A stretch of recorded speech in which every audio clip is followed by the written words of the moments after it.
Well, the news updates. Update number one. Uh, President Ruto. I will definitely about Kesha. Yeah, I will. President Ruto gives a very stern warning and threats to the guys who are protesting, to the Gen Zs and millennials. Yeah, that is news update number one. And news update number two: a preacher uses a stone to illustrate what a cabinet should look like, lecturing Gachagua like a class 2 child. And news number three: Mbadi anasema mnataka kumnyang'anya chapati kwa mdomo bana. Yeah? Mbadi anasema mnataka kumnyang'anya chapati kwa mdomo. Okay? So maybe let me start with the tomorrow's event. Tomorrow's event is supposed to be occupying JKIA. It sounds scary, right? It sounds scary, but let me tell you guys, there's nothing bad. If you hold a lady by ginene, you understand? Wako hapo ya. If you hold a lady by ginene, nipples, na uchune kabisa, the pain that is there is so sensitive, so painful, yeah? And if you catch a man by balls, I'm pretty sure they will do nothing, right? So, vile inafaa do it, lady. Thank you. I hope you followed me for the news update. So I'm starting with that. Tomorrow we, as Gen Zs and millennials, we tend to occupy the JKIA, and not everyone is for that. Not everyone is strong enough for that, because people are worried, people are scared, and they are like, thank you, those who are following me. They are like, wait, dude, we cannot do this, bana. Uko is the most restricted area, you know. RPDU is training there. We have CG what? Mbakasi Bay, Air Base. We have easily whatever those. Yeah. And I'm like, it's all right. These guys work under orders. They work under control. You're not going to occupy their spaces. You're going to occupy. Remember, these are your servants, by the way. That's what we need to know. Police are our servants. It is a police service. I am not trying to incite anyone against the police or whoever, but I'm just trying to tell you, we should not be fearing authorities. Rather, the authorities should be serving us. All right? For example, assume I am the school principal, and then the food doesn't have salt. And then maybe 2 classes decides, or all the school come and parade at my office and tell me, hey, sir, the food that you're being served doesn't have salt and we pay school fees. Does that mean these kids are rude? They are not rude.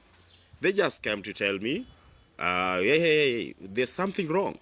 So, selling fear to guys like ati, airport is better than parliament. Airport is better than, he's telling me like how do you call this stage ya kwenda ushago, ya kwenda western, country bus. It is like you telling me country bus, my shoe has been affected. It's like you telling me country bus is better than state house. Is that even possible? Country bus being better than, so there's no way. JKI, it's a restricted area because of the, the kind of transportation that happens there. It's more sensitive. They don't need noise, they don't need confusion, and all that stuff. But now, if they don't need noise, they don't need confusion, you cannot lease, you cannot sell airport to foreigners. You cannot sell an entry point to Kenya to foreigners. Yeah? Apparently, according to the Mugeni, now let me shock you. According to the findings, JKIA don't make losses. No. Imagine I was shocked. A new subject number 4. Sodium cyanide. A lorry overturns carrying sodium cyanide. Do you know what does sodium cyanide do? It is used to cleanse gold. Kenyans, hello. You know when we were in school and then we were studying geography and then mining and minerals, and then I remember in where I am born, One of the places that is among poorest in the country, Kakamega County, that they dig gold. It is true. There is gold there. But now, a lorry overturning with sodium cyanide that is used to cleanse gold in Kenya, and it's a very, very hazardous one. It's a very hazardous one. Okay? Let me...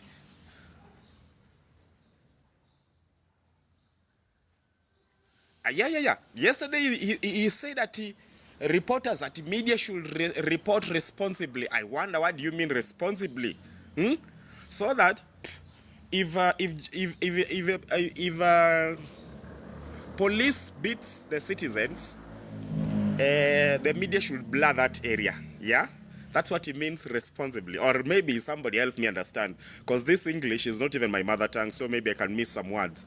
When you say media should report responsibly, what do you mean? Do you mean they should not report everything? Or do you mean like they should not report everything? What do you mean by that? I don't know. Because as I understand media is the mirror of the society.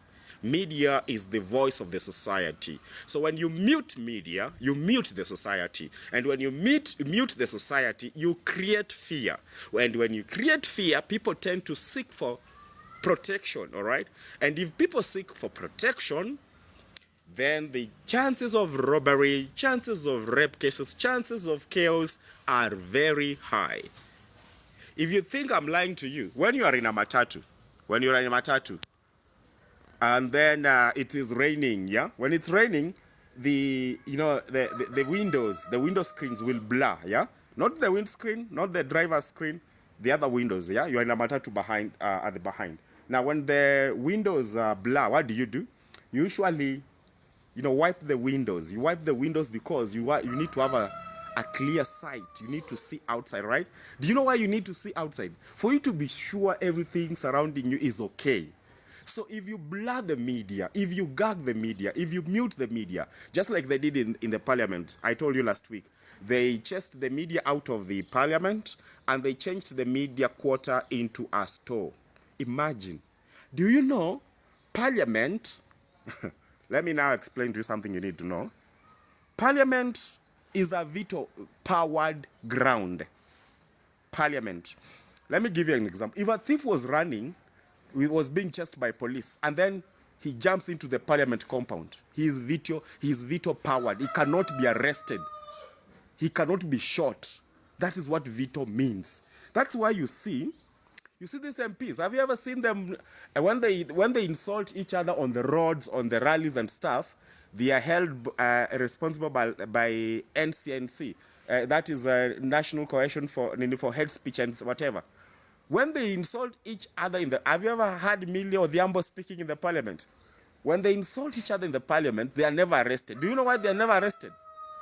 It's because they are veto powered in the parliament. That's why when they disagree and exchange words, they're just told, hey, Mheshimiwa, Honorable Millie Odhiambo, that is out of order. Withdraw it. That's what they do. That's why you cannot arrest them. So when you had a Baba say it's a suspension of the constitution because our constitution has been stained for somebody being killed on the grounds of the parliament, it meant that place is no longer safe. It's no longer vital as it's supposed to be. It is wrong to kill somebody on a veto-powered ground. And remember, this was happening when the House session was going on, and the mess was there. If the mess wasn't at the parliament when the killings and shooting happened, then that is totally different. But when the mess is there and the royalty of the parliament is on, you cannot do that. That is why it is wrong. That house has to be cleansed. Something has to be done. I don't know that it's spiritual, but royalty has to do everything with spiritual. Now, come back to update number 2. The president tells the Gen Zs and millennials, or the protesters at large, that enough is enough. Ladies and gentlemen, that is, according to you, I don't know how you're going to call it, but that is not something good coming from you know, a symbol of unity. Do you know a president is symbol of unity? Now, if you're telling children, like, enough is enough, as a father, as a mother, what do you want to do to the children? You want to slaughter them, or do you want to, you know, disown them, or do you want to, I don't know, do you want to curse them? If you told the children, enough is enough, as a father, what do you mean? So that was happening yesterday at Bomet, and he said enough is enough. If you asked me, in my position, that is very, very dangerous to tell the citizens as enough is enough. Because when you are asking for votes, you did not tell them enough for votes, enough for votes. No. You wanted even... Now, update number 2. Yesterday, a vice president or a deputy president went to... Fitsana went to Kayole, and he was in a church, and I'm like, I loved the sermon. Huh?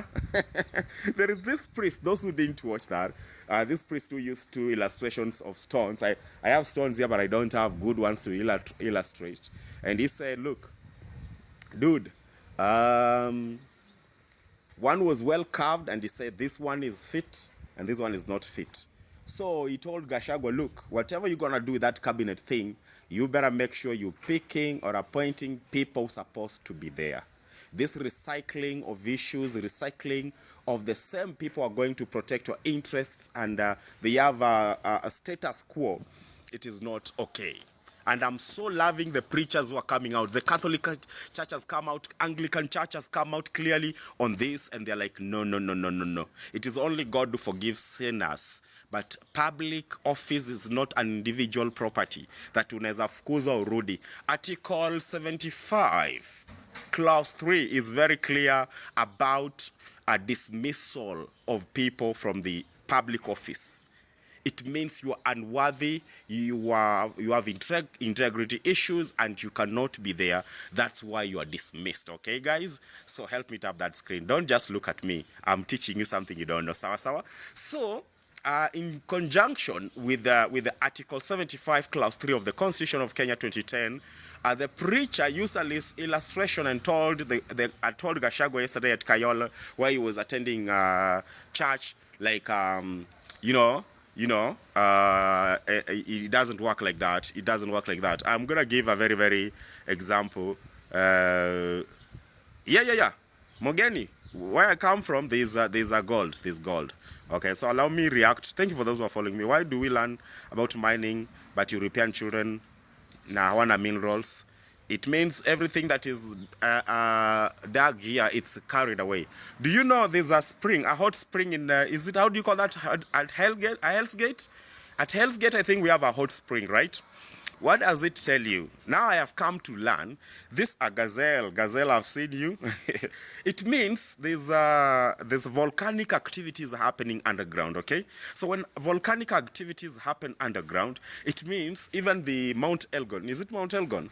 Not Mount Elgon. This one here is called Longonot. You remember many, many years ago, I think it was was it 1942? When Mount Elgon erupted, many, many years ago, just assume many, many years ago. So it means, even if it's not active, the volcanic activity, ama iyo mambo ya magma kuiva na kuchemka, iko huko chini basi. That's why you see, he just enacted dictatorship.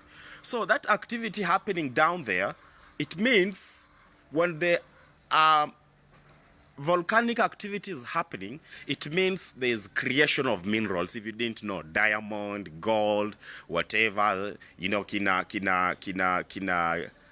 how do you call this, precious stones? It is happening down there. Yani Ruto anatupeleka hivi na mwingine ashaanza kuambia hot kinembe enda inbox.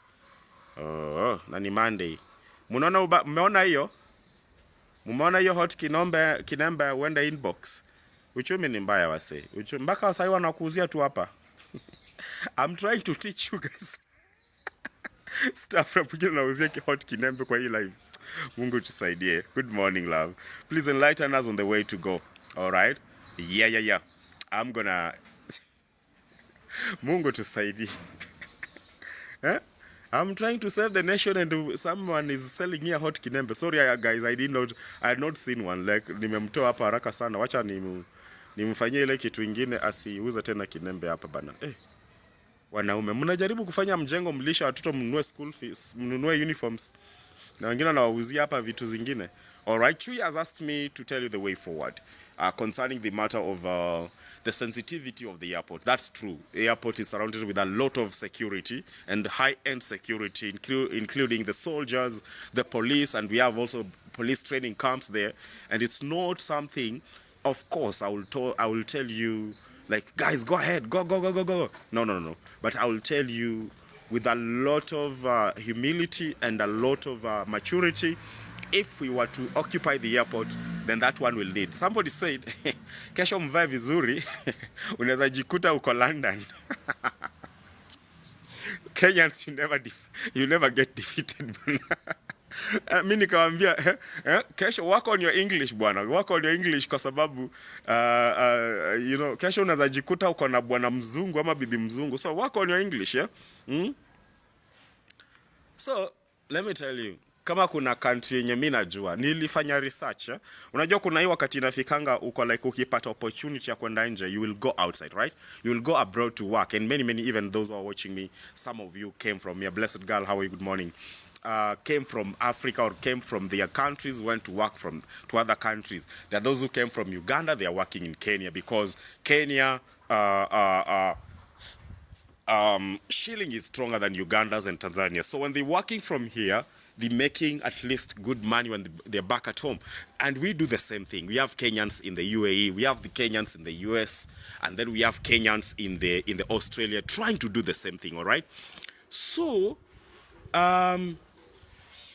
work on your English. You can get yourself in England, ama Jerusalem, yeah? Yeah, you're occupying JKIA. So that one has to be done with a lot of maturity, but we are not doing it because we are not doing it because Ruto must go. Occupying the airport is saving the airport from these people. I had they are called Adrian or Aldin from India, you know? That these guys who want to lease the airport illegally, and the procedure they are using the airport, they just want to own our title deed. They are not investing anything. 60% of that leasing will be powered by the Kenyans. Sisi ndio tutakuwa nalipia hiyo airport wakichukua. So whatever is going to happen there is illegal. That's why. And I'm telling you, we have inside eyes. We already have petitioned in the court of law. That is why we are saving the airport. We are not going there because, in fact, it has nothing to do with Ruto must go. It has everything to saving the airport itself. From being leased, from being sold to foreigners. That is one of the most important enterprises for the government. So if you give such entry points to foreigners, hey, si tunajua mambo ya Nyayo House. I told you the other time, you know mambo ya Nyayo House, yeah? You know how foreigners wanalipa pesa mingi wanaingia hapa.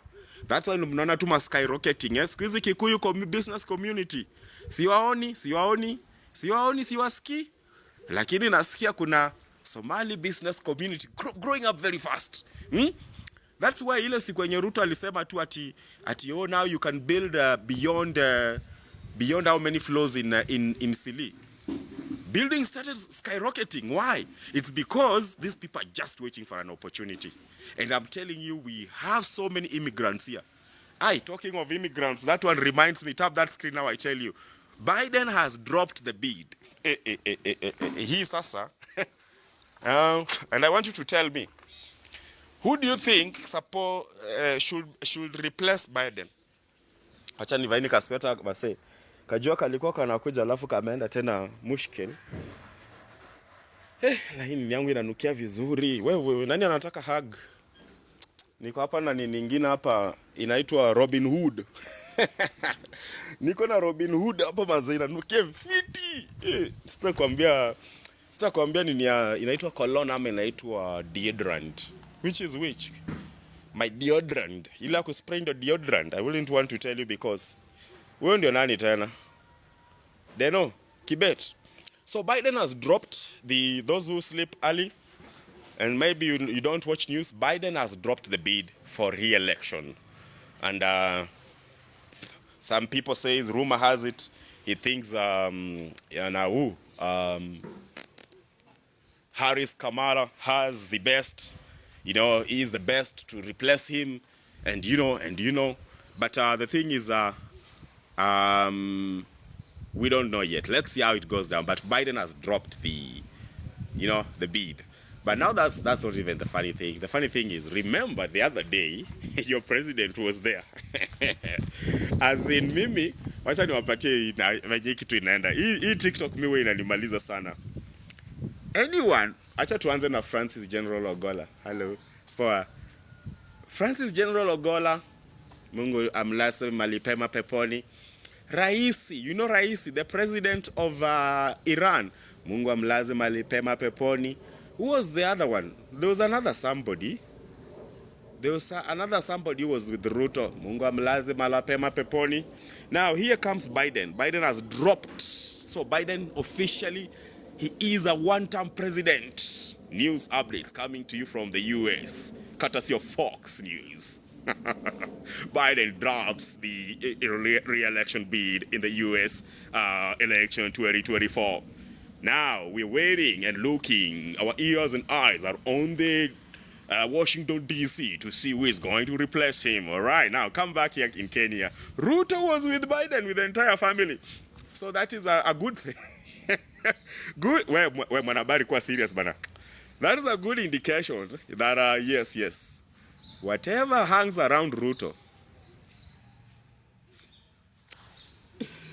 Hey! Mungu tusaidie.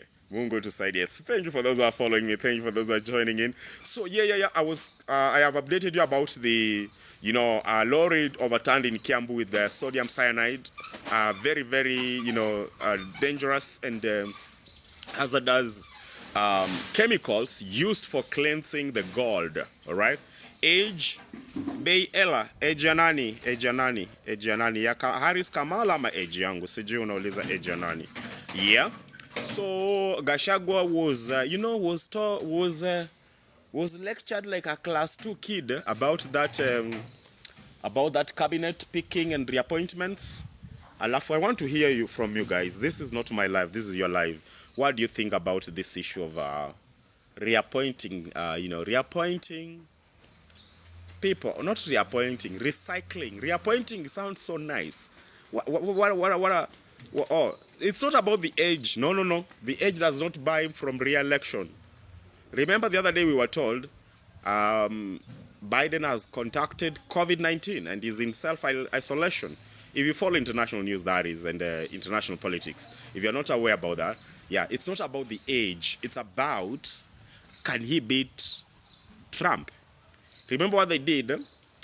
Last week I told you, I remember I sat here and updated you. Somebody, a 20-year-old boy called Matthews Crooks, tried to assassinate Trump and he shot him in the ear. And from there, Lois Senga, how are you? From there, Elon Musk said, I am now behind Trump. All right? All right? Yeah. So, and yesterday, two things happened yesterday. Your president said enough is enough. I think all of you saw that, and I don't know what that's supposed to mean. Because does it mean we'll have more Kina Denzel Onyango, Kina Rex Masai, Kina 12-year-old in Rongai, or what does it supposed to mean? To be honest, I don't know what enough is enough. Are they going to unleash all the, arsenal, the entire country's ammunition on kids? I call them kids because they are kids anyway. Gen Zs are kids. They don't own any property. They don't have any family. They don't have even jobs. So they are kids. So when you say enough is enough, I don't know what you mean by that. All right. And then at the same time, the media was asked to report responsibly. The problem is when you're dealing with learned people will always apply the instruments of knowledge. So if you gag or bar the media from airing what is happening on the ground, guys are going to air it. I have not seen CNN or Fox or BBC telling us what is happening in Haiti. But as I'm talking to you guys, I already know what is happening in Haiti. I already. DWD updated you yesterday, right? Haiti de kubaya. Tuliona gari moja ya polisi hizo wamepewa hizo kalikali, moja ishachomwa. Usicheze na wale vijana. Usicheze na wale vijana wa Haiti. Now if Haiti wanasimama hivyo vibaya na nchi yao, wako mbaya ni mbaya, kama ni mbaya ni mbaya. Na ujue hawa wako na bunde, sisi hatuna bunde. Sisi tuko tu na maji, firimbi, bendera na simu. That's how we protect our land. So when we say we're going to occupy JKIA, it's not a joke. We're going to occupy it, all right? And occupying is not about creating trouble. It's just closing or barring or blocking the terminals. Terminal 1A, Terminal 1B, Terminal C, Terminal 1C. Blocking them, all right? And say, look, guys, you are not selling our airport. You are not leasing or selling our airport. That is unfair. That is illegal. You remember there's a time when they were like, they want to lease out KICC? You remember that time? When Hilton Hotel, in the same breath when Hilton Hotel was sold, they wanted to lease out KICC. For 9 years, was it for 9 years or 8 years? I don't know, but it was for a long time. Now, this one wants to give the airport for around 30 years. Do you know in 30 years, I'll be 60? So by the time I am 60, that is when the airport will be returned to Kenyans. Okay, maybe I'm speaking too much English. Acha niongee Kiswahili kidogo. Naamini Wakenya wengi wako hapa. Unaona, settlers, white settlers, walikuwa wamejipatia mashamba ya Wakenya for 100 years. Sawa? Watu kama Lord Delamere, au watu wengine Lord kina Macmillan, walikuwa wamechukua shamba Kenya alafu wameandikiana na Gava lease. So nakumbuka Gava ilikuwa yao ya British, ya British Empire Protectorate. Walikuwa wamejiandikia a lease of 100 years. Sasa hiyo 100 years imekuwa ikianza ku expire the other day. That's why wenye kina Brookside wakachukua Del Monte. Sawa sawa? Not Del Monte, nini? Delamere. Sawa sawa? After 100 years it was returned to the government. It is repossessed by the government. Now, Del Monte pia was repossessed by the government. That's why unaona siku hizi kuna mayhem huko. Kina BAT, they are 100 years old in Kenya. They have to be repossessed, all right? So, guys, you tell me and tell me, why wouldn't the Gen Zs occupy the airport if it's going to be leased out for 30 good years? 30. And then the rumors tell me KIA have not been making losses. Guys, JKIA si kioskia mandazi na chai, it make losses. There's no way. Wewe ukipanda ndege unalipanga pesa ngapi? Tuanzie tu hapo. Kwenda hapa Kakamega, hapa Kisumu, unalipa 8K.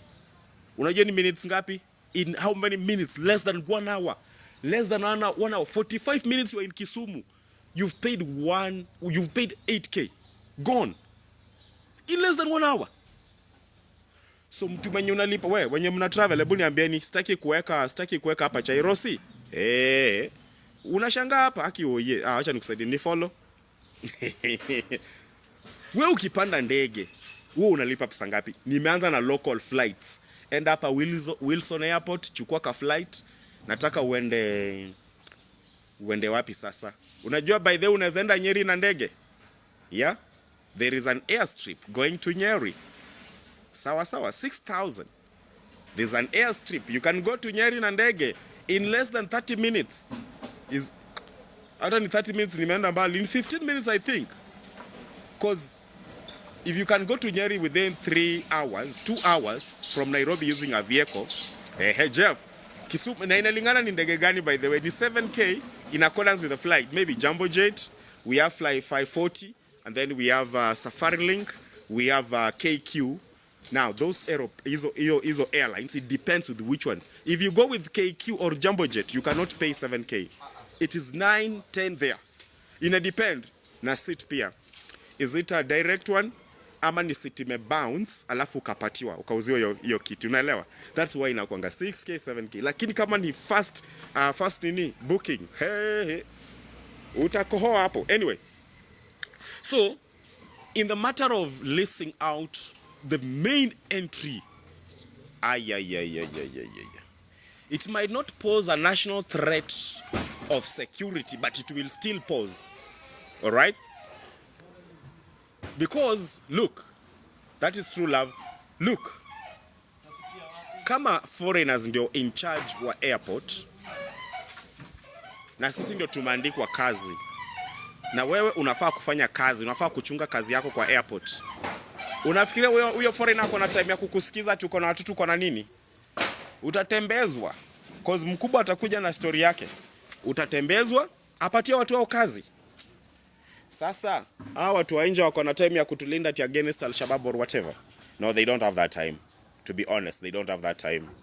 They are in for money. They are not in for whatever reasons. Watatuambia you have your own securities and stuff. So it's very, very dangerous to lease out the airport to foreigners. If there's any country that has ever done that, tell me. Now, the problem is not even leasing the airport. The problem is whoever is being leased to. Those guys I hear, they have a lot of scandals and cases in India. They are not good guys. Remember, India is just as good as Kenya. Yeah, as much as we usually copy their laws and democracies, I'm telling you, India is as corrupt as Kenya. Very corrupt. Yeah. And I wonder, by the way, umeshaiona venye Waindia wanakuanga na sauti huku? Umeshaienda hapa Ruiru kufanya kazi kwa Mwindi? Kuona venye wanakimbiza wa Afrika?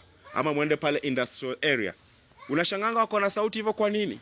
Kwa sababu alishatusoma wakajua viongozi wetu wako corrupt. And since wako corrupt, then boom, they take advantage of that. Kuna watu najua wanaenda kwa hospitali, hawajalipwa nini? Wajalipwa inaitwa aje? Wewe ni Mwindi, tuma hapo selfie tukuone.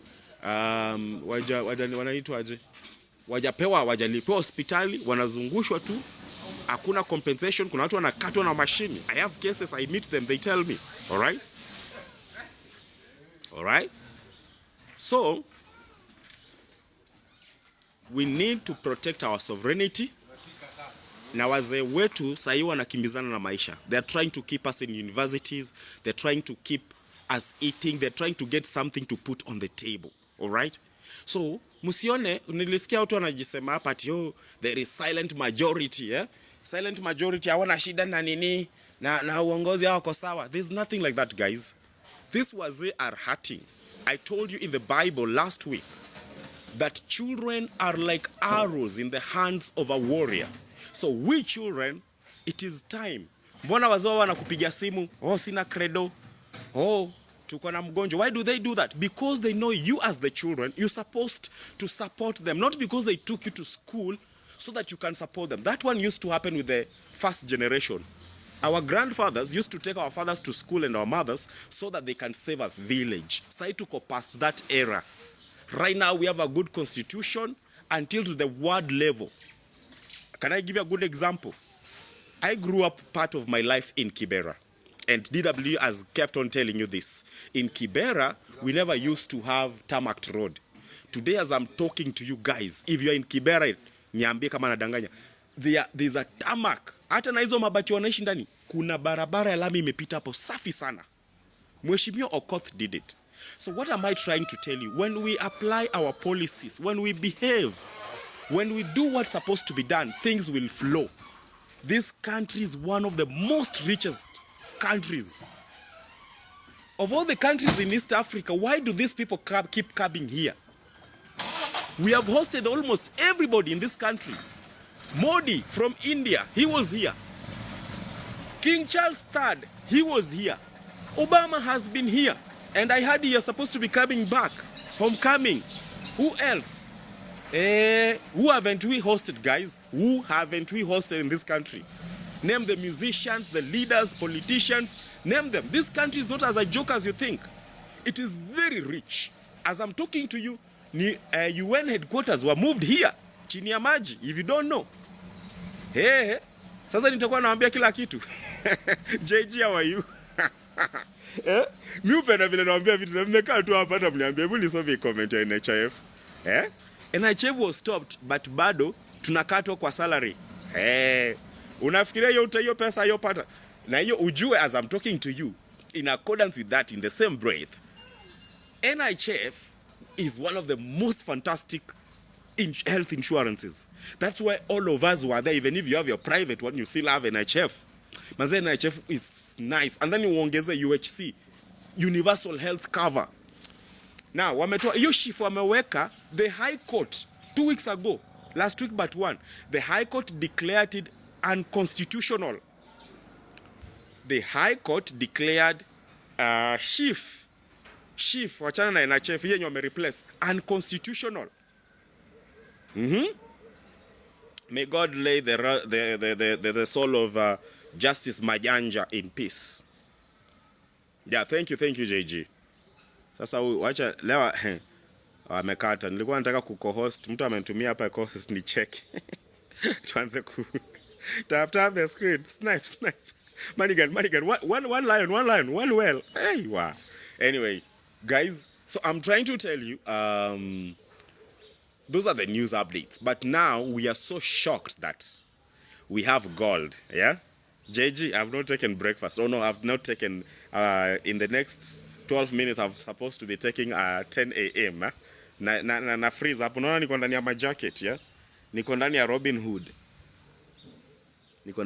Hood. Anyway, so unasikiza. Airport is a main entry, is a gate, main gate of the country. So nilikuwa nawapa example kama kuenda hapa Kisumu nalipa 7k the lowest, yeah? Cause wezi lipa 5k. 5k labda umepewa lift na huyo pilot ni beshte yako, si ndio? But hata mafuta ndege si pesa kidogo. So I want to tell you the reason why we are protecting JKIA. We are not occupying JKIA because we have nothing else to do. We are done with Ruto must go. No. It is happening concurrently because you cannot, and JKIA has not been making losses. That is what the media is reporting. You remember what happened at Kware dam site, sindio? Tunaambiwa huko, by the time they are collecting like how many people? 11 people. Mainstream media, I'll be specific, you know it, walituambia 6 people. Munakumbuka? When that Mwendwa guy, was it Mwendwa? The guy was pulling those bodies from the dam site last week, but part 1. Wanatuambia 6 bodies when we know very well those bodies were over. By the end of the day, what did DCI say? 42 bodies. Mulisikia? 42 bodies killed by one person. Hata Natembeya alisema hapana. Hata venye mimi niko na nguvu hivi manze kuua mtu na umbebe, unamtupa tena mwingine. Jamani. Hata kama wanataka media report responsibly, tafadhali. Dangajeni kaa tumeenda shule kidogo. At least make the lie look like true. Yeah? You don't lie until you make people know that it's a lie. At least lie with some truth in it. Tap the screen for me. And then the conscience, leave alone even just the action, yeah? Umefanya hiyo stuff, umemaliza watu 42, ama hata umemaliza hata mtu mmoja. Cause mtu sio kuku bana. That's why I tell you you're priceless. Mtu huwezi uzwa. Okay, msini confuse na wenye wanajuza hapo kwa barabara. Wako tu hustle yao. It is one of the most oldest profession in the Bible, yeah? Hiyo na teaching and prostitution. Hiyo ni one of the, the oldest professions hata kwa Bible. So siongei kuhusu hiyo, naongea kuhusu mtu. Na hapa venye huwa naona ladies mnajiweka mpaka price tag, 200 million, 3 horses, 1 elephant, 2 hippos and 3 hyenas for you to marry me. My friend, you don't have a price tag. You are so precious to be bought. Nothing in the world can buy you. Nothing in the world. And some of you ladies, why our mothers, our grandmothers have been in toxic marriages is because somebody took cows there. And when they paid the cows, they knew they have become in charge of them. Sawa. And when they become in charge, whatever they do with you or on you, you can never say anything you can do nothing because they have literally bought you. So usijirudishe hapo chini hivyo. So now Gachagua yesterday was really he was lectured, yeah? In this sermon, this priest, this pastor Linibamba, he told him, look, This is one stone well carved, and this another one not carved. Kindly, when you're picking those cabinet secretaries, take people who are supposed to be there. There is Rebecca Miano. Rebecca Miano is the nominee, possible nominee for Attorney General office. Guys, yeah? Well, Rebecca Miano is the possible nominee for Attorney General office. Let me tell you guys, that office appointments and qualifications are as similar as the Chief Justice, requirements. It is not for anyone. Attorney General is not an office for anyone. Do you know somebody who's supposed to be becoming like an Attorney General? You remember somebody like Ole Caparo. You remember Ole Caparo? Francis Ole Caparo? The former the longest serving National Assembly Speaker. People like that one, Francis Ole Caparo. Those are the people who can be Attorney Generals. You understand? People who practices law like every other minute. Every other minute. Manza, I pity Justin Muturi. I pity Justin Muturi because this guy, I have never seen a dormant age like that one. Justin Muturi is one of the most nice guys you can ever meet. I have never met him, but I can tell you for free, that guy doesn't know chaos. When he was working with Uhuru, that guy was nice until he was blackmailed to join this other gang. But anyway,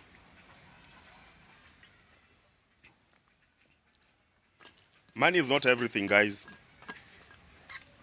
As you look for money, look for it, but never lie to yourself. Money is ever everything. Justin Muturi, even when you listen to that guy is wise. He could work like Marende. He could give you knowledge. Law supposed to be on your fingertips to be an attorney general. All right? Attorney General is the one who says, you okay to marry Masilau. He's the one who says, imagine, he's the one who says, if he says you cannot marry that girl, even if you are in love, the law refuses, you will not marry that girl. That is the work of Attorney General. So the nominee for Attorney General's office, that is Rebecca Miano, in fact, she's not practicing. According to her law status, she's inactive. She's not practicing law. Do you know what does it mean? Practicing law means your law firm can represent a case. You have clients and you are in touch with law. You're reading the Constitution. You applying law here. You passing this. Yeah, you giving stamps and you helping with law matters. She's not. Mimi nikiulizwa ni nini shida Ruto inakuanga gani? Like shida yake inakuanga gani? Na akona 113 over 100 advisors, over 100. Guys, hata kama umerogwa manze, hawezi kuwa tuna kaakili kadogo tu. Over 100 advisors. But guy keep on making hey. I told you last week, leadership is a calling. How are you, Robert? Leadership is a calling. Leadership is not something you buy from school. No. You'll never buy leadership from school. I'm telling you for free. What helps you and what misuses you is you confuse speaking good English with intelligence. No. You can go to school, speak good English, but you're still a dwarf, academic dwarf, because maybe hata ulipata sijui distinction gani huko, sijui ulipata F, ulipata E huko, but as long as you speak good English, people mistake that for a being genius, yeah? So kindly, guys, do not be confused with my good English and think like, now I'm a professor of University of Nairobi, I'm teaching physics and science. Where? No. Yeah. Anyone can speak this language, yeah? Hata kuna watu wajenda shule. There are people who are coming from, French Republic, a territory, but they still speak English. Does it mean they are the founders of physics and the law of gravity? No? Sawa sawa. So, that is the state of the nation. And I told you I didn't tell you that one. Mbadi is so furious at Kalonzo because he feels Kalonzo anamnyang'anya chapati kwa mdomo. You know who is Mbadi? Mbadi is the former SG, is it the current SG former SG for ODM. So he wanted to become a CS, but kuna venye kunaenda ni kama hatakuwa sasa, hatakuwa. Tap me that screen. Kuna akili ya vitabu na kuzaliwa na vitabu is acquired. Wachana mambo na akili. Tuende kwa leadership. Leadership. When you're talking about leadership, leadership is a calling. Can I give you an example of a leadership? Bob Collymore. Remember Bob Collymore made Safaricom what it is today? That guy didn't have a degree. He didn't have a degree. But he was a good leader. He was a friend to Giuliani. You remember Giuliani? He was a friend to Giuliani. And Bob Collymore was down to earth. I'm not saying he was perfect, but his leadership made Safaricom until to date. Everyone who comes in that office as a CEO has to have very, very high credentials. Sawa sawa. But leadership is what keeps them going. That's why you see Safaricom, umeshaiona Safaricom staff wakinini? Wakiboycott ama ati unapiga simu inaenda Uganda but liende home. No. No. Do you know why? Because these guys are treated well. These guys are treated well. They are even sometimes paid gym for. Hao ndio tu wanaamua waendi gym. At a gym, they used to be paid for gym. Just imagine the whole staff in Safaricom. They used to be paid for gym. I have ever trained them in a gym. It's because they are being treated well, they are being acknowledged. Sasa, what is so wrong with treating Kenyans like that? Eh? What is so wrong with treating Kenyans or whatever citizen of your country with that such dignity? Just giving what is supposed to be given. Last week, you remember, kama mjamaa atakuja hapa acha ni flip camera mtaona. You remember when I was showing you this, yeah? Si mnaona hizi mamawe? Mnaziona? Kuna jamaa anazimwaga hapa. Hizi wanabomoa, wanavunja, wanatoa huko ndani, wanamwaga hapa. Watazitandaza venye wametandaza huku. Sasa the thing is this, yeah? Huyu jamaa ukimwona hana gear, hana nini. Not because hataki. It's because watu wenye wanafaa kuwa wanamsaidia akuwe na hizo vitu hawampati. Wanajiwekea, wanaiba kila kitu, wanaweka kwa hizo bank za huko mbali, wanawekea watoto wao. Nanielewa? Hiyo ndio shida iko. But sisi Gen Z na millennials, we are still occupying JKIA. And the reason why we are occupying JKIA is because we are saving it from being sold. If we won't do that, I'm telling you guys. You know these guys you see here, they are going. Sorry to say that. They are going. Their days are numbered. Nobody ever thought Biden can drop the re-election bid. Nobody ever thought of that. No. So Democrats have to front another candidate. And that candidate must be very, very strong for Trump, because it won't be easy. But if it's any other person, Trump will have a very easy job. Very easy job. Sawa sawa. So, the audacity of treating people well should not be negotiable. If we won't occupy JKIA, they already did. Harris. What do you think, guys? They already affronted Harris. Hey. Sawa sawa. You know kwa nini nacheka kwa sababu I'm wondering Harris against Trump. Harris against Trump. You know, Harris is not in the it's a joke, walai, yeah? God's last born. Harris Harris is not in the class of, afadhali hata wangeka Michelle basi ingejaribu.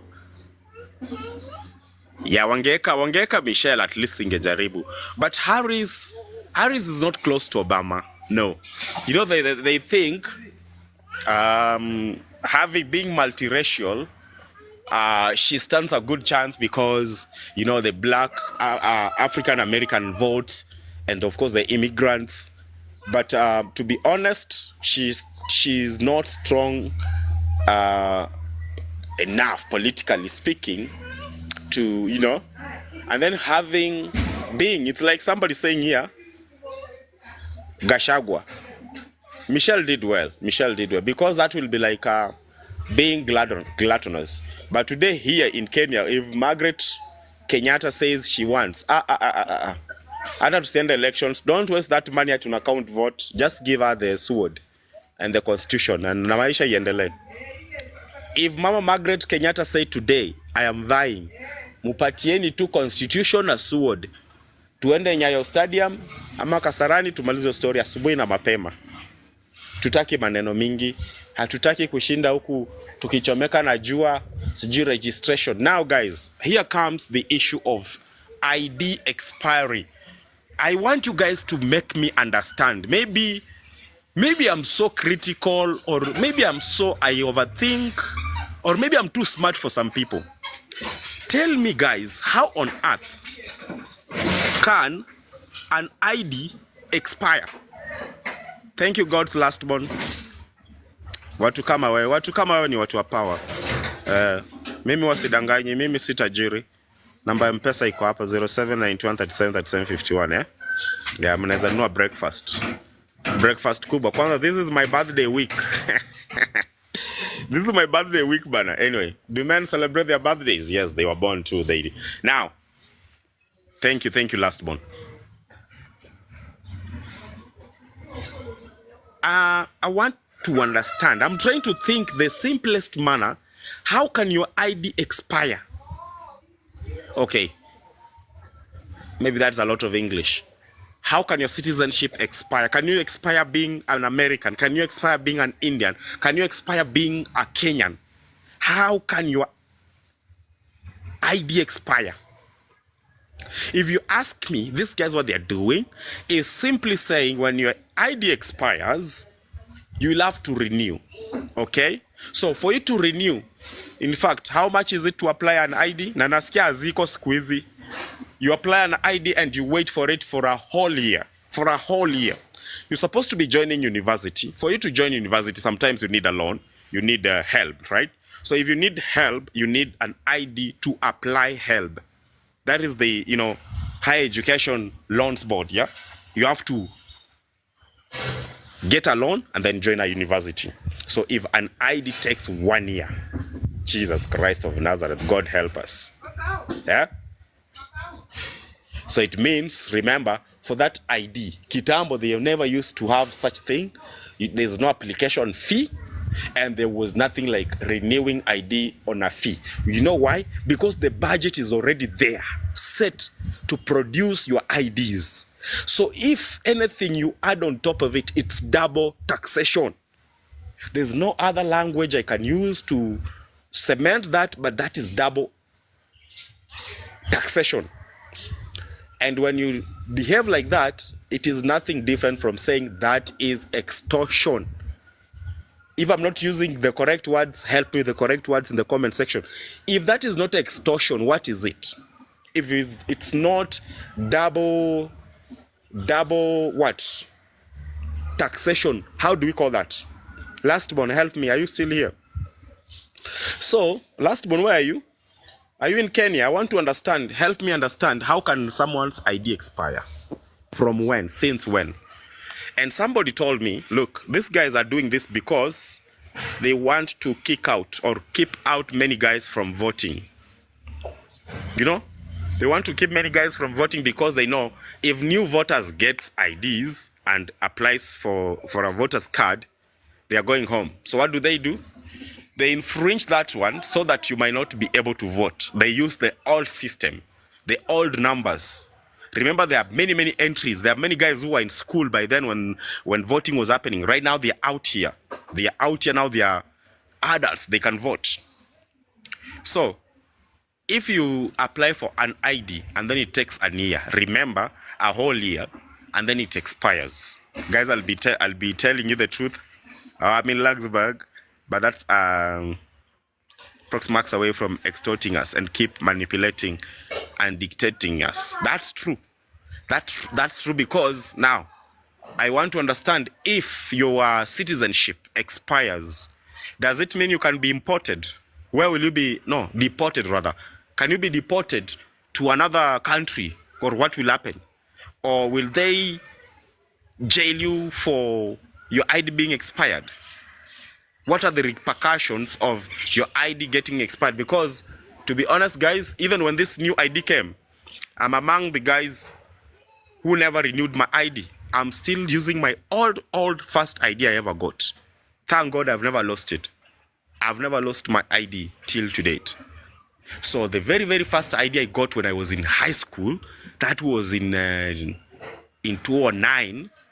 You know, in Form 3, I think I applied in Form 3 because for you to apply for Form 4, you had to give birth certificate and your ID to apply for the ID. So I applied it when I was in Form 3, 2009.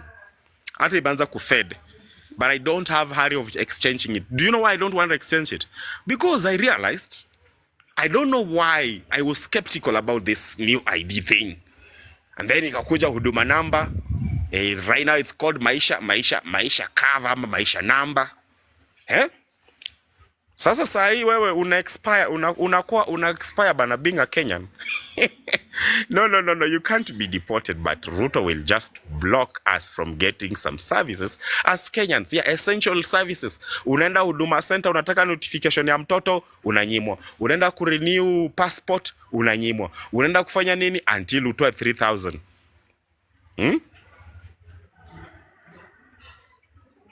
Ala. Yani I look like mzee. Ona huyu bana, we bwana. I finished high school in 2010. Jana tu. Mine also expire long, but Langsberg, in case they try stress me. Yes, in fact, Langsberg, you're supposed to marry me so that just in case. I want to believe Langsberg is a lady, yeah? Yeah, you marry me just in case the Kenyan one expires. You take me to Luxembourg. Wanaweza kaa na hizo huduma namba zao. Yeah, I am very straight. Kama ni mwanaume, I withdraw that statement. So, God's last ball. Unanioa? Thank God. Mungu anajua kushughulikia watu wake. Lion Queen. Tulisema you are a lioness, not Lion Queen. There's nothing like that. It will never happen. It is a lioness queen, not Lion Queen. So guys, there's no way your citizenship can expire. That is one matter that's supposed to be giving us headache. And you see, this guy came like a joke. The financial year 2022-2023 came in, and then they were hiding behind the what? They were hiding behind the COVID. You know, we're just coming from COVID period, so we're trying to adjust things so that we can be stable. And then boom, wakaanza kutuzoea. And then they came with financial bill 2024-2025. Where? Tukaambia mchezo hatufanyi. Who remembers when should be the IBC being reconstituted? Because that is one other key issue supposed to be followed. Mimi sitakudanganya, siwezi amini Ruto. Anafaa kuwa anasema leo kesho inatendeka. Anasema leo kesho inatendeka. Because what does it take? Sidi kuita watu majina. How is it possible? How is it easy for you to reappoint your own cronies, but it's so difficult for you to appoint people, take them to the commission in the parliament to be vetted, become commissioners, take them to IBC? How hard is that possible? By the way, come to think of it, guys, tell me, nini lianza? Is it this reappointment of cabinet secretaries, or is it IBC? IBC were to be done in 2022-2023. Hadi wa leo tunaenda almost 2025. 2 years away from the general elections. 2027, that is when the commission supposed to have settled. I'm pretty sure kuna mali penye hawana representation in the parliament because their MP died. Maybe their MCS died. They don't have they have not done re-elections, the by-elections, because they don't have a leader. Because when the IBC is not there, then nothing happens. So, which one matters most? Reappointment of the same cronies who were in the last cabinet become new ones in the new one, ama the IBC commissioners. Somebody make me understand. Lois Senga, how are you? I keep seeing you just vanishing and coming back, vanishing and coming back. Anyway, the next time you come back, I'll be in Luxembourg because it's like I'm getting a new passport here. I'm getting a new passport. I applied for one. May 26th is the day I went there, gave my biometrics.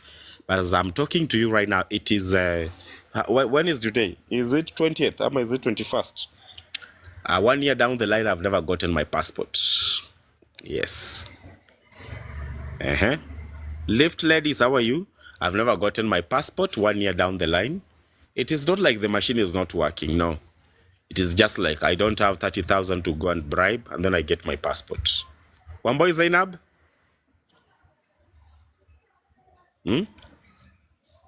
Ala? Umeanza kuconfess. Kwa hivyo watu mnaolewa huko nje. Gracely, how are you? You see? 1 year down the line, there's somebody 1 year ago who applied for an ID. They have not gotten their ID. I applied for my passport. It is still, remember you pay. When you're applying for a passport, that one has no negotiations. You pay. I did that. Everything. Biometrics. So if I start Arambe here, guys, I'm fundraising. Kindly give me, give me gifts, give me money. I want to go and bribe to get my passport. Kindly understand. Sindio? G Square, how are you, G Square? Kindly understand. I'm fundraising, M-Pesa number is there. I want to get enough money to go bribe so that I can get my passport. If it becomes smoky and hot in here, I can fly and go to Luxembourg. I can go to Love. Love will say, what is the name of your country? Embakasi, East. Yes, I can fly there. Kuna ndege hapo karibu. Who else? Masilao ulisema uko? Migori. Yeah, I can fly to Migori. Nitoroke huku kwenye niko kama kuna tear gas. You understand? Yes, that is the country we are living in, and this is the moment, by the way. We need to occupy Nyayo House as well.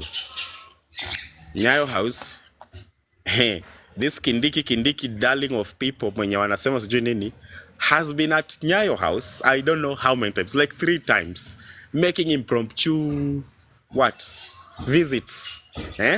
Impromptu visits, na natokea kwa media, sijui how, and then nothing has happened. They bought new machines. Hussein Mohammed told us within 2 weeks you should be having your passports. Hussein Mohammed, in 2 weeks. I know if you have money, in the same day they say you can get your passport in the same day. 40,000, 50,000. Utapata. Itaprintia utaenda nayo. It depends with the agency, Maybe umeolewa hapo na mzungu na unafaa kwenda na yeye England, ama mzungu unafaa kwenda na yeye US. Sure, inatolewa hapo tu. Then there is us. Yeah, thank you Skelly. Hi Skelly. Then there is us. There is us bwana. Thank you guys. Ya kindiki ni game. Kupata passport ni pesa, or what do you do there? Of course, I know it's a game, but anyway, at least we are saying these things, yeah? We are saying these things. So next time, common sense will be telling you, when you queue on that line you want to vote, figure out and think very, very well. Think out and think very, very well. Who are you voting? Why are you voting them? Do they represent what you need? Do they represent what you're supposed to be receiving? Thank you, Chick 990, for following me. All right. So yeah, guys, those are news updates. Let me take a commercial break.